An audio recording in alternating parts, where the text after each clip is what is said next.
Shalimar, alright.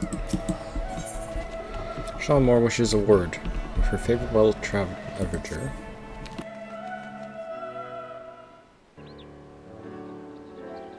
Ah, your timing is impeccable, Patios. How do you manage to do that?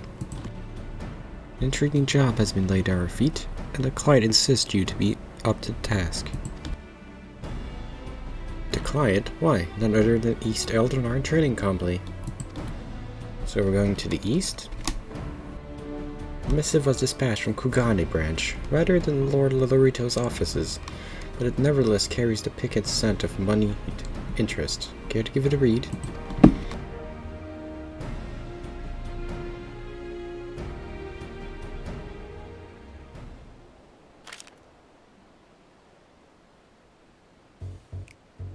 Dear Patios, in the self-same spirit of the friendship which has defined every interaction to date, it is my pleasure to extend to you my humble invitation.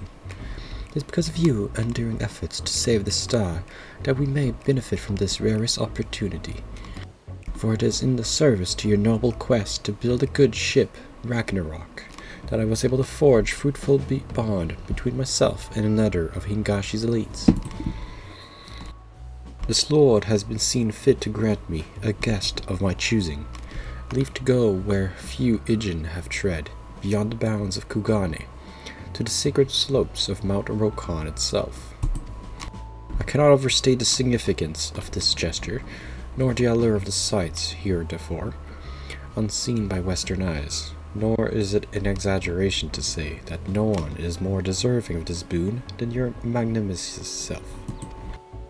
I eagerly await your reunion at the gates of Bokero Inn. Ever your fruitful servant, Hancock Fitzgerald. Seems there's a holy mountain Hangashi needs climbing.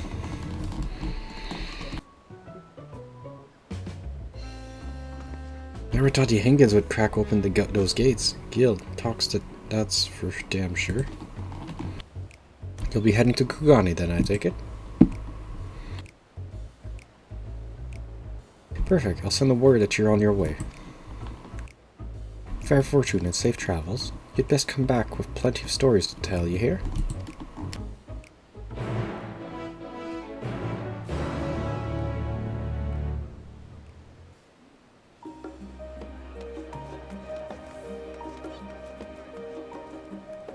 Now where do I go? Oh yeah, I gotta teleport. Wait, what's the levies? I don't have any levies. Teleport to Hingashi. Kugane, let's go.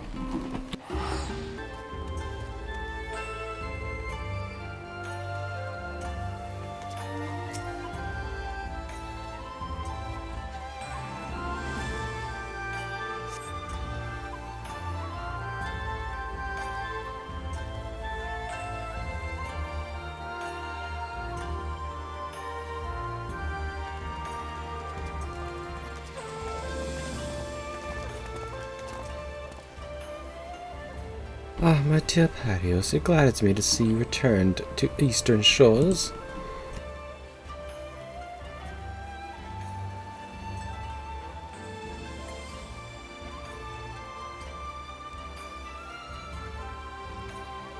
As you can see, preparations for our journey are well underway. Partial though I am to the traditional Hingan kimono, if we are to climb a mountain, it would be prudent to do so in comfort as well as style.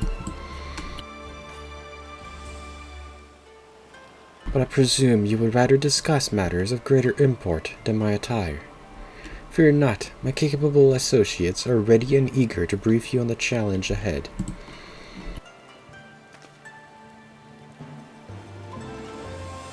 We have reserved the finest chambers of the inn for the occasion, so let us reconvene away from all the hustle and bustle, shall we?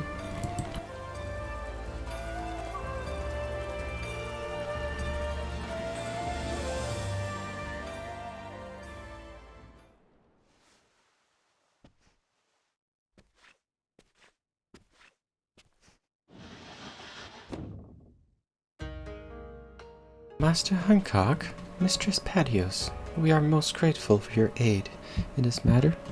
I am Tsubaki, and my Omnioji companion is called Tokimori.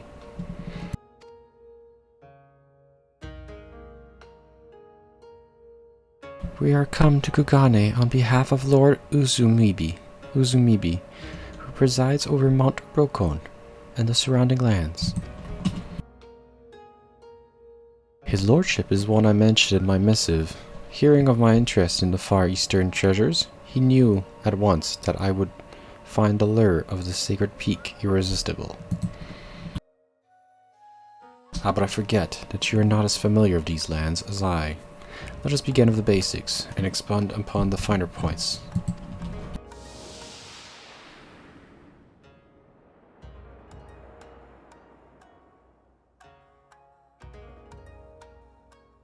To orient our destination in your mind's eye, we must first review Hingashi's geography.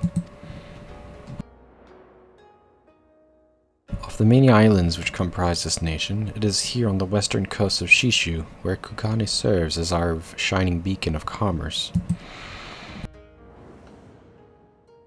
Mount Rokkon, meanwhile, can be found far from our beloved city of trade. Here in the northeastern corner of the isle. Upon the slopes of the sacred mountain of it sits a Shoujo temple, a monastery where monks gather to train their bodies and soul. Alas, in defiance of this holy purpose, a horde of otherworldly demons have claimed the temple as their own.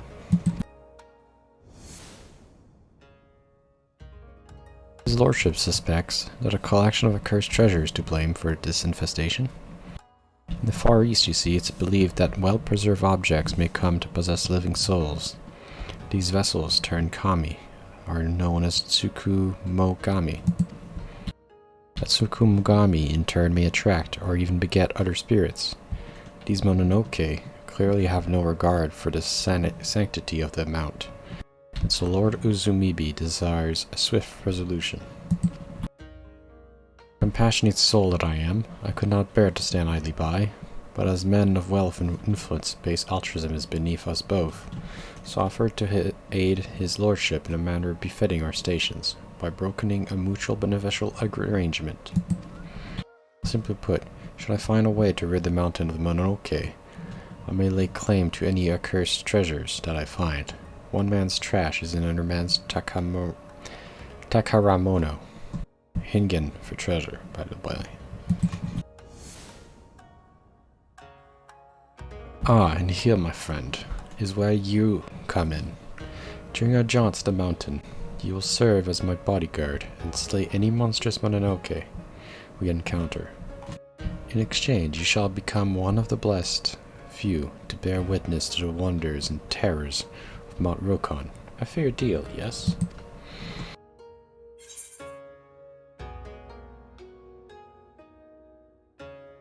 Collected accursed treasure sounds like a dangerous pastime.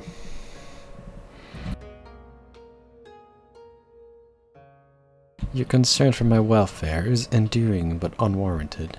Once the spirit has been dispatched, the object it once possessed shall return to its original self.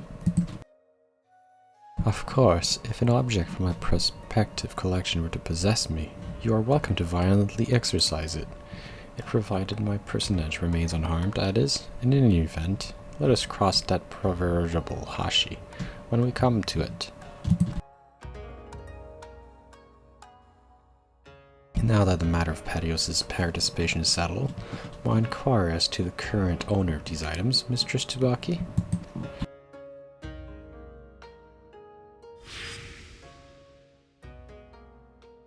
The treasures were brought into the temple at the behest of Gorai, the head of the monk.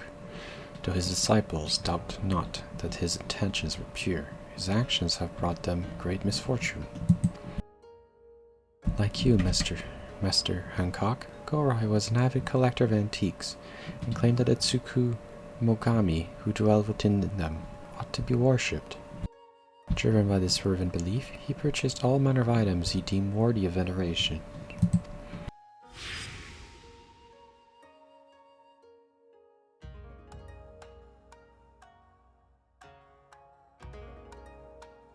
But as his collection grew, so too did certain troubling phenomena.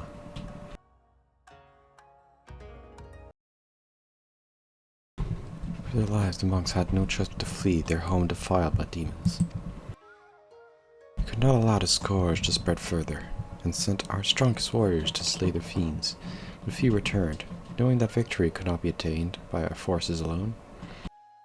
My lord bade us employ magics to contain the threat.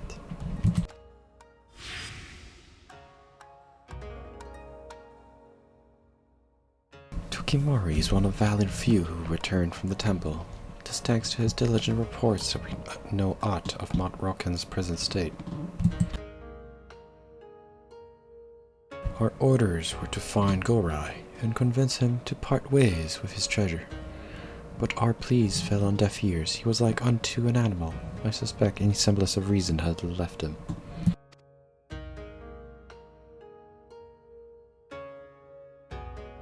Though the seal we placed upon the mountain endures, the Monokanoke have had ample time to corrupt the souls of those who could not make good their escape. Should you encounter any survivors, do not show them a modicum of mercy. It is too late.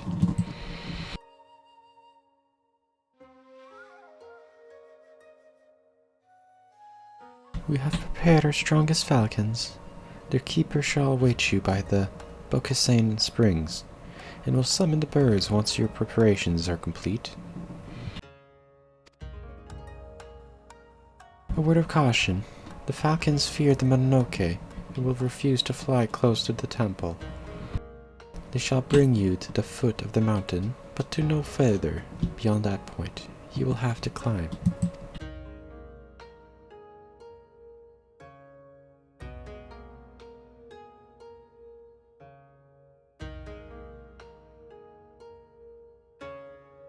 Many thanks to my friends now, then.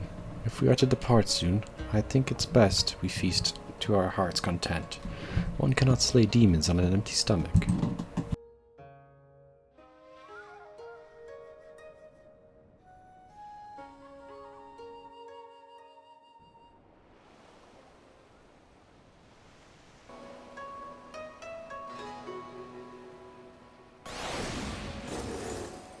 Many thanks once again for your assistance, Mistress Patios. Mr. Hancock had some business matters to attend to before you depart on your expedition. Once you're ready, I shall summon him. I feel compelled to warn you. Even in times of peace, the climb to Mount Rokkon is not for the faint of heart.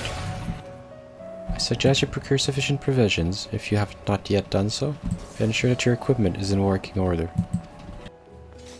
Tukimori's disciples have been tasked with maintaining the mountain's wards. They will open the way for you upon your arrival. Speak with our falconer when you wish to depart. Mount Rokkon, now accessible.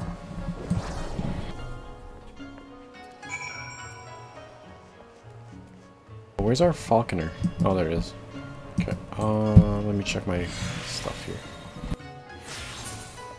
I don't think I have better gear, right? No, that's the best gear I have. So 622 should be good, I think. Got some food, right? I have plenty of food. Okay.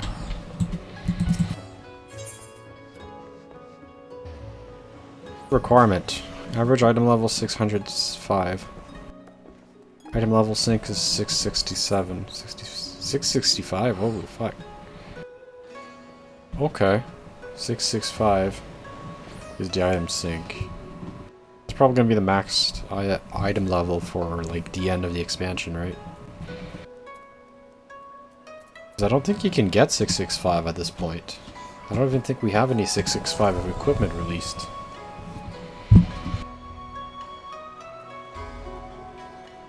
Six six five is probably going to be like the lowest level for like the next expansion.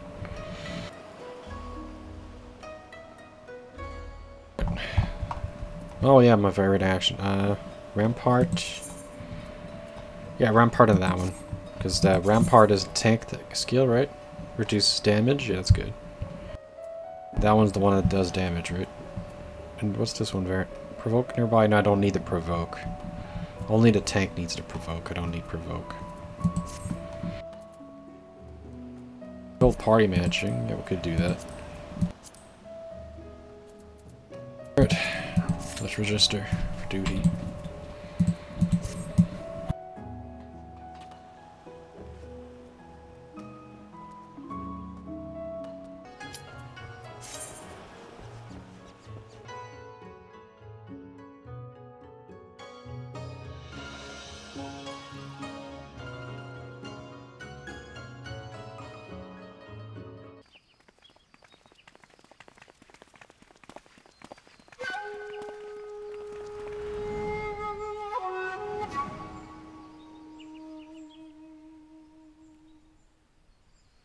Mount Rokkon, variant dungeon. This is gonna be fun.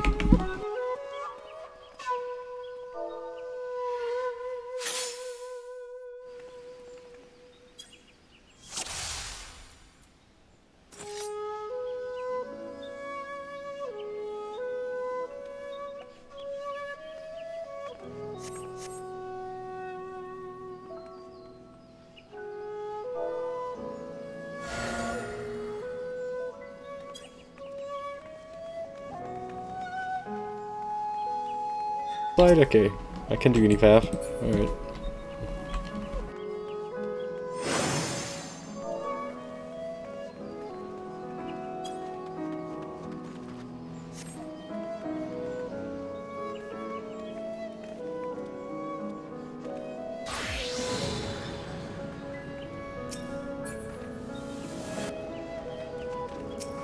I'll do the left portal.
fuck.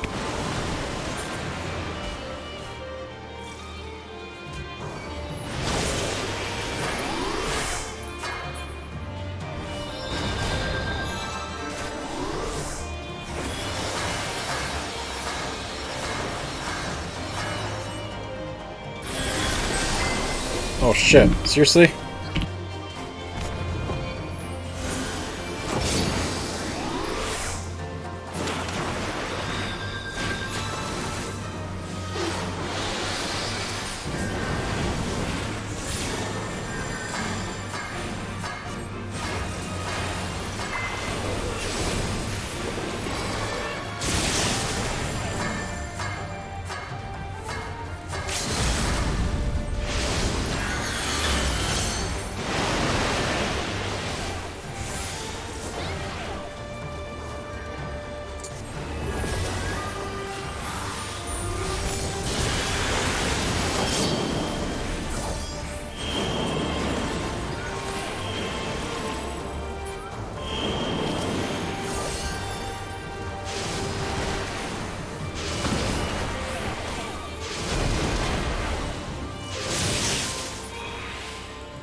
Ooh, what is this?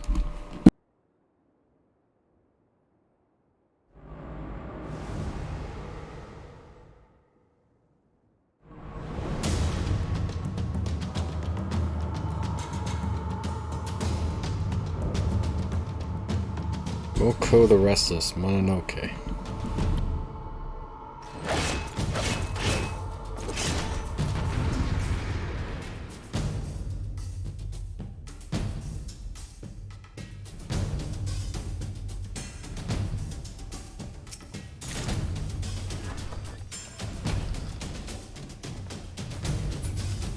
Is this the ending? This is the ending of this path. Yeah, there's two paths that lead here. Came from the upper pagoda there, on the left side.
Fuck. You have to stand behind him.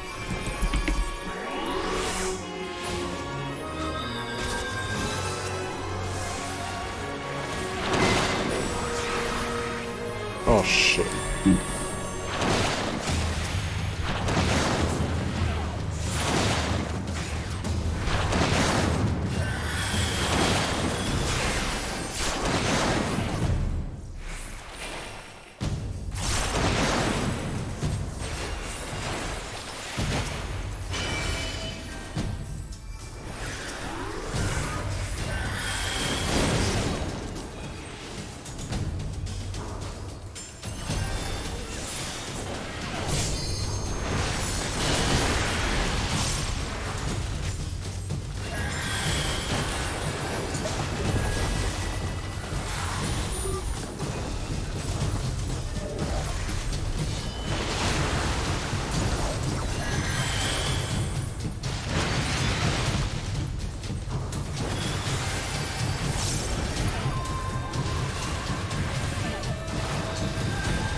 God.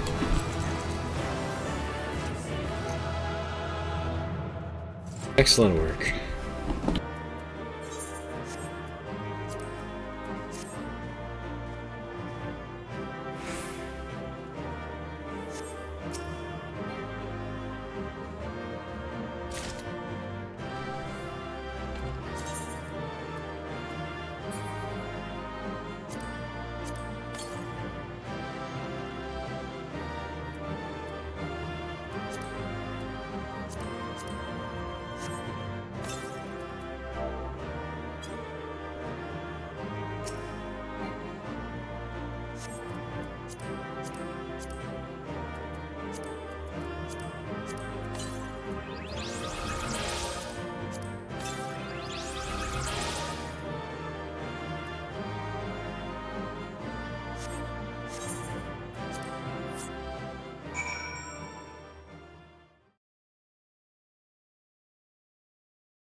Mr. President, full glad am I to see you hail and hall.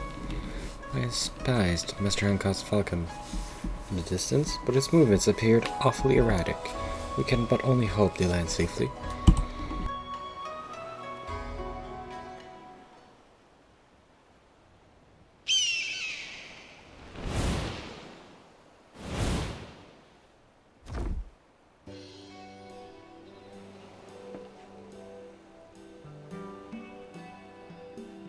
I'm really sorry to have kept you waiting. Our souvenir was a tad more cumbersome than I realized, but as you can see, we are none of the worse for the misjudgment.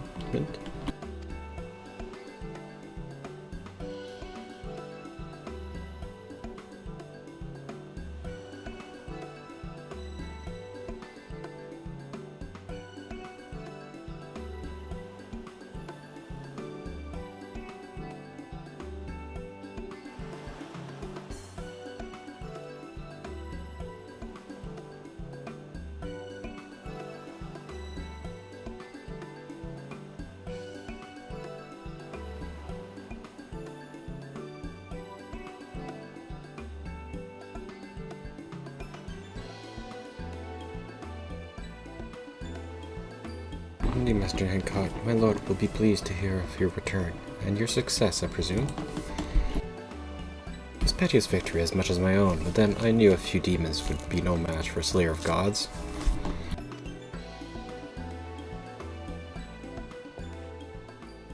Honestly, for all of its perils, I found the journey quite invigorating.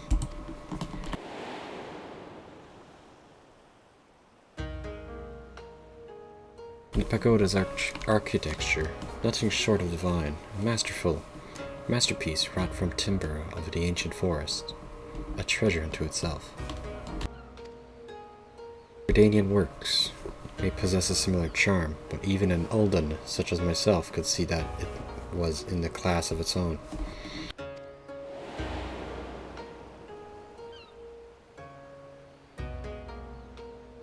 In case, the people of Shishu can rest easy knowing that the great Mononoke has been consigned to oblivion.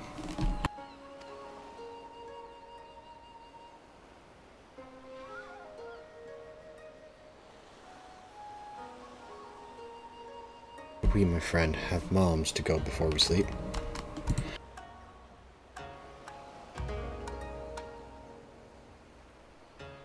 There were several paths we should ski, were they not? The mind races to imagine what other delights we may yet behold. Indeed, a number of treasures remain unaccounted for. The demons are like to linger until their masters are slain.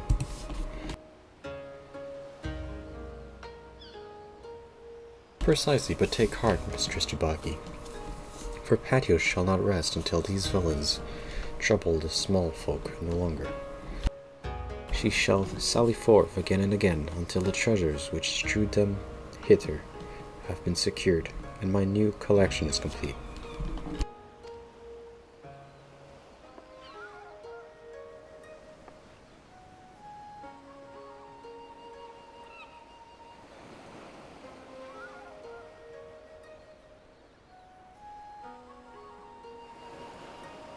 Last, time waits for no man, business for no merchant. I must away, but when next you wish to take Mount Rokkon by storm, you need only say the word. Before you do, however, you might consider sharing a tale of your exploits with Mistress of Shalimar.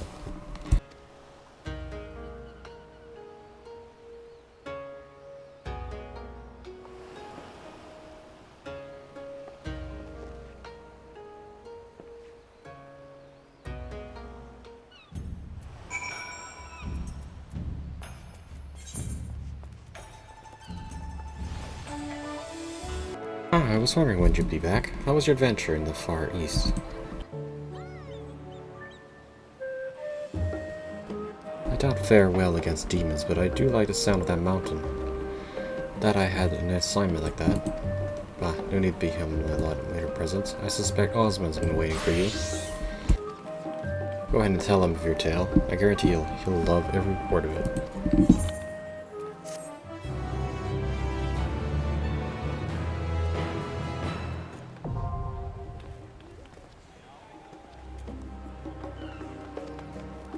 Let's keep track of the routes. Yes, this. Did route number 1. So there's 12 routes, right? Just like the other one. 12 routes. But on time, there lived a brilliant Aminoji. His enhancements were famed far and wide. Yet the man was cursed with poor memory, and often misplaced the tools he had imbued with such awesome power. Well aware of his foibles, Duo Myoji resolved never to let his species escape him. Again, rough enchanted stronghold boxes to safely store them. This strategy was put to test when, one evening, a thief attempted to steal his most valuable tools away. Boxes and all, alas, though, the vessel faithfully returned to the Myoji's side. The poor man was distraught to discover that none of the works within had done the same. Tokimori tells me that several such strong boxes were once present at Shoujo Temple. Their magics, inhibiting a spiritual power, objects, sealed within. Objects including a bloodthirsty sword and a Dogu figurine. I myself managed to claim the box with the aforementioned sword. The Dogu must have been lost near chaos that claimed the mountain, while the bloodthirsty sword rather speaks for itself. I was curious as to why a simple clay figurine could need to be sealed away. It transpires that the Dogu too is a powerful tool. Before a small shrine placing the Dogu on the altar within, the monks could coax it into enlivening the surrounding greenery. Similarly, disregard for its care may prompt the Dogu to wreak havoc on the environments, in which case it may be best to enshrine a Dogu we encounter. It's the exorcism record. So that's route 1. There's like all these routes to find. Alright.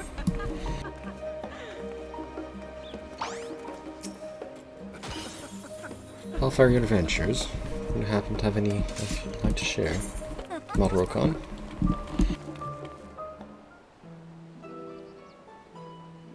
Oh, Mount Rokkon, the name seems familiar. It's home to a place known as Shoujo Temple, is it? But the rumors are true. A few of my fellow gleamers have mentioned it before. Unfortunately, such mentions tend to be paired with copious helping of complaints. The past, the guild ship would often assign gleamers to Kugane that we might locate available. Yet every attempt to purchase these items ended in failure, for an unknown buyer outbid us at every turn. Baffled by this buyer's seemingly bottomless coin purse, the gleamers conducted an investigation of their own, and eventually discovered their rivals in identity, Shoujo Temple's head monk. To my knowledge, Shalimar has not had the displeasure of biting against the man. Perhaps that is best. Your missive was from the East Eleanor Company, right?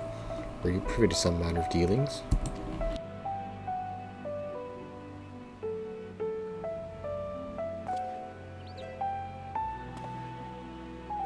To think such fate could befall the temple, I am passing familiar with the concept of Tsukumogami, but I had not realized that the myths surrounding Tem would bleed into reality.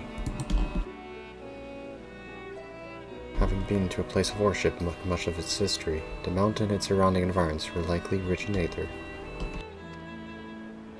And if Such is the case. These so-called accursed treasures were not unlike kindling to burgeoning flame. A shame indeed that the whole mountain had to suffer.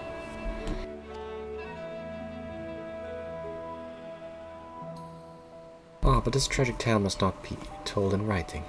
I can almost picture it. The lush greenery, the silence of the mountain, marred by the unholy sight of demons. Yes, it's all coming together. Now, if memory serves, Kugane manifest themselves with a singular purpose in mind. But as their long-awaited goals slowly come to fruition, their power begins to wane. Not ideal for stirring hearts and raising the literary stakes, if I'm to be honest. But what if, like the great auspices, their power grew over the centuries? Why, they would be more fearsome than one could imagine, more terrifying than the horrors you have faced, a conflict that Grant would be most splendid thread of the tale I plan to weave.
What the fuck?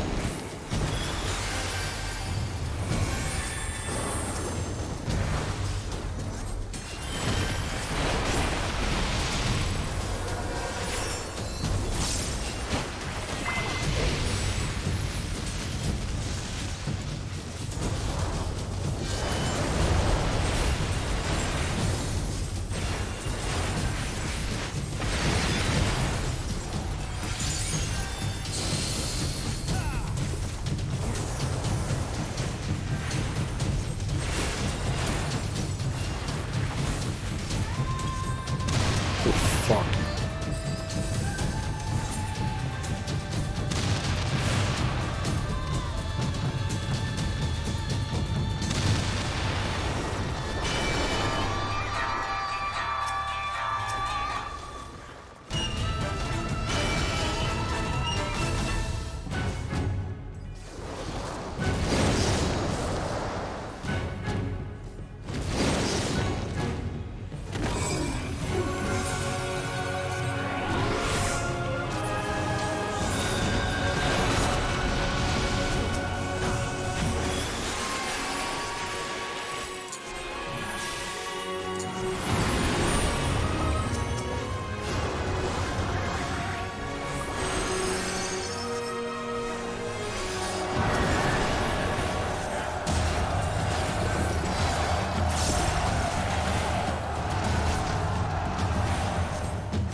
It was Route 4. Ashi has its fair share of celebrated artisans.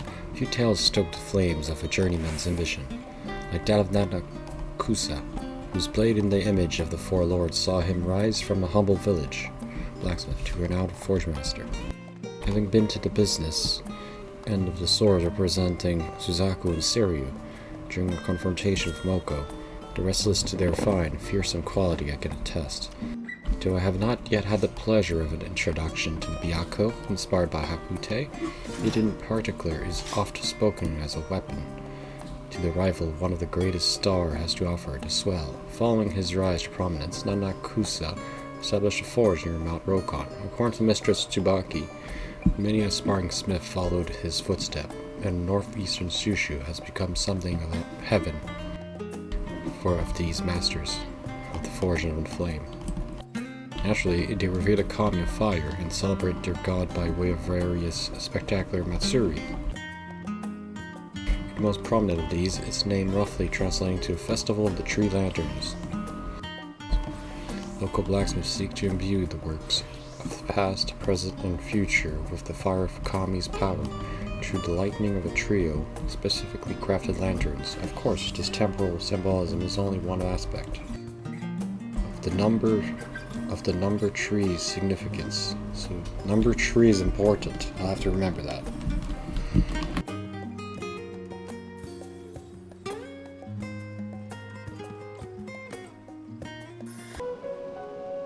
did the right path. A tree. Okay, where's this going?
Oh my god, there's clouds again.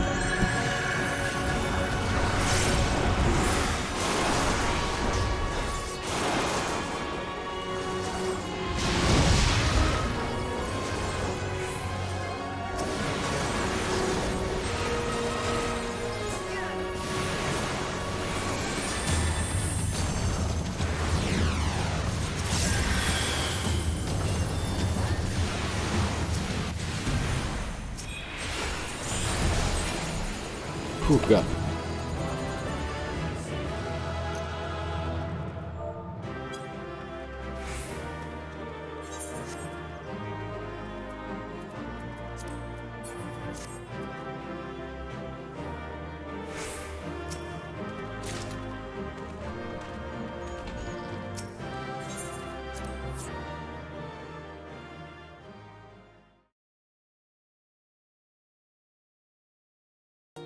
New entries we got here. The Crimson Sword. Long ago, in the days when war and strife plagued Hingashi, there lived a man who built his legacy upon a mountain of enemy corpses, fiercer than a mad tiger. Moko the Restless emerged victorious from every skirmish, but his might would be his undoing. Fearing that the warrior would rebel against him, Moko's liege lord ordered him slain in the dead of night.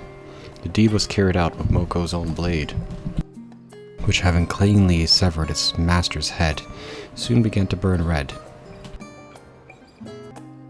None could say whether his crimson aura was begat by the warrior's lingering fury, or the ire of his victims, but it resisted all efforts to remove it. In the last desperate attempt to purify the sword, the Lord's servants carried it to the sacred peak and plunged it into the holy waters, only for the weapon to devour the font's spiritual energies. From the moment on, any soul who attempted to wield the blade was consumed by murderous rage. Tokimori claimed that the holy waters in the tale might be found on the Rokkon itself, where a lake of practical spiritual power lies concealed. A small shrine allegedly graces its bank, and I cannot help but wonder if treasures hides within. Okay, something about water, okay. A tale of the dead man. Moko was a warrior of peerless skill, a boon to his allies and a scourge upon his enemies. After his death, his armor was returned to his kin, who would preserve it as a treasured heirloom for generations to come, until one fateful morning, as the sun bathed the eastern skies in gold, Moko's descendants rose to find the armor not in the storehouse, where it had been secured, but on the prominent display in the gardens. Next to it lay a corpse of a dead man. A would-be thief struck down the righteous spirit. Most were quick to believe. The family, however, was less than certain. Who was to say that when Moko might rise again to sate his bloodlust? Thus, though it pained them to do so, they placed the armor in the care of the Shoujo temple, hoping that it hollowed its halls would bring the restless general to some semblance of the peace. That's the armor of the dead general, okay. Far Eastern folklore speak of myriad kami. Myriad of kami, and of the spirits to be found of in all things. One may assume this concept arose from the countless strange creatures found on our star. From void sent to auspices and sulkin golems, to elemental sprites, natures of capacity for oddity. Was Moko's armor then an unreal form of a known entity? Or did it truly play host to the soul of the man that once wore it? Whatever the case, we can be certain that its exposure to Mount Rokkon, Aether, only emboldened and enlarged it. I find myself thankful that we did not share in the alleged thief's fate. So the armor is alive. Okay, so technically there's no soldier in there. It's just an armor. The armor itself is alive. Now for these things. Long ago, in a small village in the shadow of Mount Rokkon, there lived a young man. Few were as diligent as the harvest time as he. None so quick to leap into action. This is 1, 2, 3, 4, 5, 6, 7. That's number 8, okay. It's time to leap into action. On the fateful day, Follow the sound to find his neighbors, beset by beast of terrible countenance, its unnatural form proving it to be very man-eating monster that had terrorized the people of Shinshu for months, for moons. And so knowing lives would be lost to even moments' hesitation, the young man lobbed his pitchfork at the creature, exposed Billy. It turned to a tail and ran for the cover of the mountain, howling in pain. Ever since, the village has held a yearly event dedicated to tossing their tools at bundles of straw, in the form of ritual that doubles as useful practice in the event that a kami are slow to respond to future incidents. Imagine my surprise when, having recovered that fork of legend, I discovered the famed swordsmith Nanakusu's mark upon it. 2 histories for the price of 1, I suppose. All Orshisan must pay their due, be it in humble pitchforks or those kettles that Rowena has such a tidy monopoly on. But the contrast between this tool and Nanakusa's more whimsical work is striking. One would never guess that its maker would go on to build Shichu's most expensive smithy guarded in each cardinal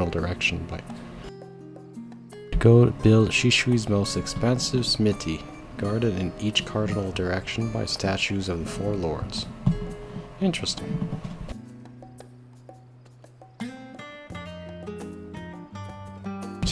Let's do another one.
Oh no, so it's determination shot, okay. Then we go up here.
Nice doll.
Alright, let's do this.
Oh shit, zombies? The fuck?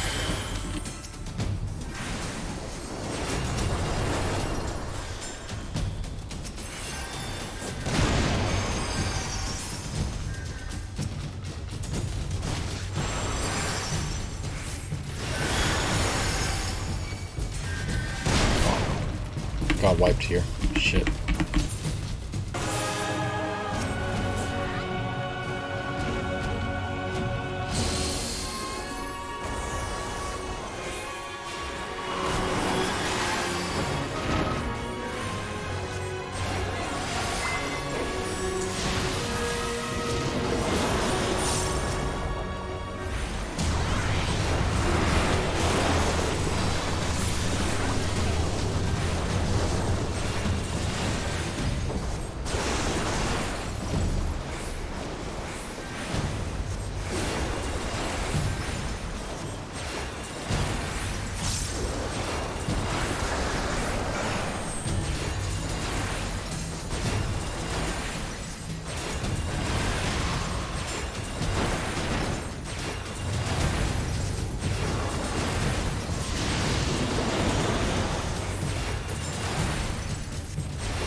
Fuck. Got caught by the same thing.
Oh, it's going down, it's going down. Yeah, it's gonna go down. It's already at true percent. It's going down.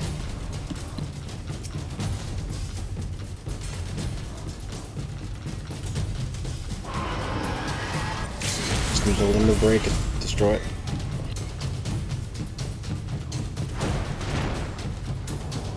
%.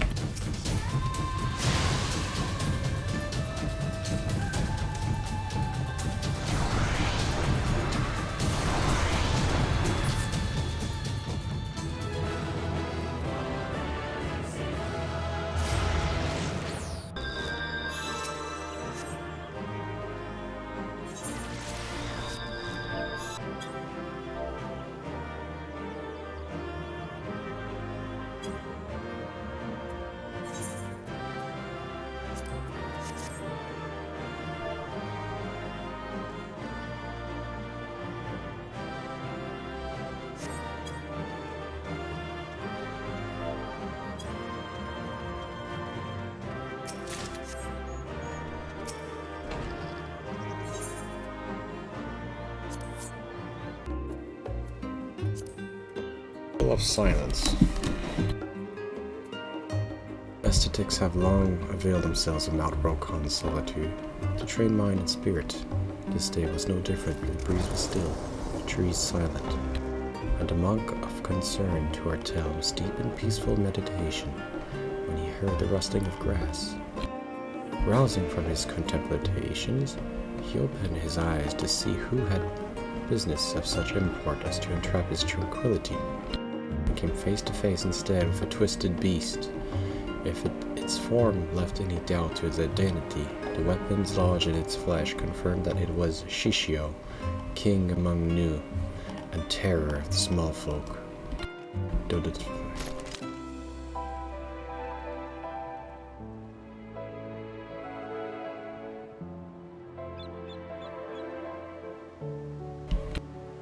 the thought of ending a life, much less that of a creature struggling, despite deep wounds to survive, was abhorrent, so too was the thought of letting his devourer of men go free. He readied his holy staff and struck at the Monoki. The battle was a fierce one, but the monk had the upper hand to draw the conflict to a close. He struck his staff into Shishio, turning it to stone. He would go on to found Shoujo Temple, that a watch might be kept over the now silent Mononoke, and its seal remain unbroken evermore, or so the legends say. Holy staffs such as the monk wielded are quite unlike those of the Western mages. Not only do they hold a particular power to purge fell magics via sound, their use as a physical weapon goes far beyond unsophisticated bludgeoning. Though I sadly lack the skill to make use of such awesome power, I find myself considering more mundane applications, like climbing Mount Rokkon. Even well-trained aesthetics surely find themselves in need of additional support from time to time. Should we need to scale the peak once again, or should an inconvenient wall or pile of boxes stand in our way, I shall be perfectly equipped for the challenge.